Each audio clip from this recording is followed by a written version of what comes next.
kata Nabi gini, penyakit itu bersumber dari lambung. Nabi nggak bilang penyakit fisik atau mental, pokoknya banyak penyakit itu bersumber dari lambung. Ternyata saya baru mengerti makna hadis ini ketika saya belajar ke Bumi Langit Pak Iskandar, yang seorang ahli permakultur. Beliau cerita makanan kita hari ini itu sangat mempengaruhi hormon dan akhirnya perilaku kita. Kita sering makan makanan-makanan kayak ya fast food, atau misalnya kalau dia ayam, bahasa beliau itu ayam stres ya, kan ayam yang diperlakukan secara nggak layak ya, kan dia kan mengalami hormon stres tinggi kan. Nah, si ayam stres tinggi itu kita konsumsi, maka mempengaruhi hormonal kita, sehingga kita jadi tantrum, kita jadi anxiety, cemas kayak gitu-gitu gara-gara mendapatkan asupan lambung yang tidak sehat tadi. Apalagi kalau dalam hitungan tahun lama dan sering gitu. Kalau sesekali oke lah. Artinya saya percaya sekarang bahwa makanan itu mempengaruhi neurologi kita, mental kita, perilaku atau behavior kita itu sangat dipengaruhi oleh makanan. Jadi salah satu cara meminimalisirnya ya atib mat amak, kata Nabi, perbaiki makananmu. Itu Nabi yang ngomong, atib mat amak, perbaiki makananmu. Kenapa hari ini? Jadi bukan karena generasi Gen Z misalnya terus jadi kayak agak banyak problem mental, bukan karena gennya, tapi karena kita hidup di zaman yang makanan kita berbeda dengan orang tua kita. Dulu kan semuanya disajikan sendiri, ada di dapur, ada di belakang pekarangan rumah. Ketika saya kecil, saya selalu setiap pagi itu makan telur rebus atau telur goreng, tapi telur itu ngambilnya dari kandang ayam di belakang rumah sendiri. Dan saya tahu ayam itu dikasih makan apa, hidupnya seberapa mudah gitu, nggak seperti ayam yang stres tadi gitu, yang cuma di kandang. Sehingga berbeda banget dengan makanan yang hari ini dimakan oleh anak-anak kita atau oleh remaja-remaja kita. Mungkin itu salah satu alasan kenapa Nabi bilang penyakit itu bersumber dari lambung, maka perbaikilah makananmu. Lebih dari itu, saya bukan ahlinya. Mbak Nisa sendiri udah konsul kepada psikiater, nanti biar psikolog dan psikiater yang akan mendiagnosa dan memberikan semacam keterangan medisnya. Kalau saya lebih kayak ngasih masukan dari sisi hadis, yuk kita sama-sama perbaiki makanan kita, makanan keluarga kita, terutama kalian pejuang-pejuang keluarga sebagai ibu, kalian pahlawannya, kalian yang bisa menyelamatkan keluarga kalian mulai dari atib mat amak, perbaiki makanan kamu.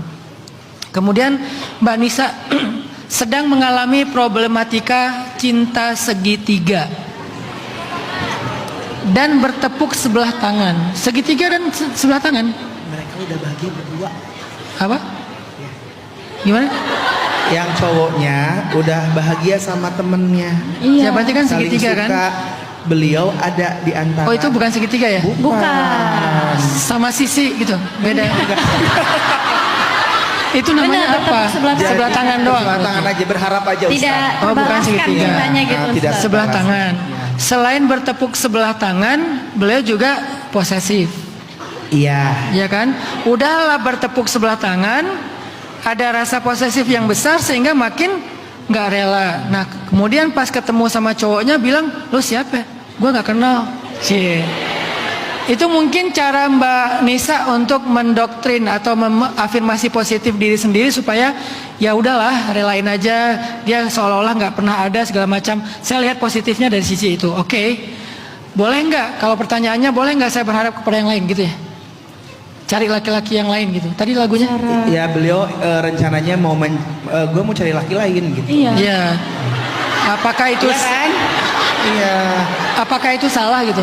Enggak juga Ustaz. Beliau hanya bercerita namanya. Sebetulnya cuma pengen cerita ya. Oh, jadi nggak ada pertanyaan ya? Karena beliau sudah ngefans sama Ustaz 13 tahun yang lalu.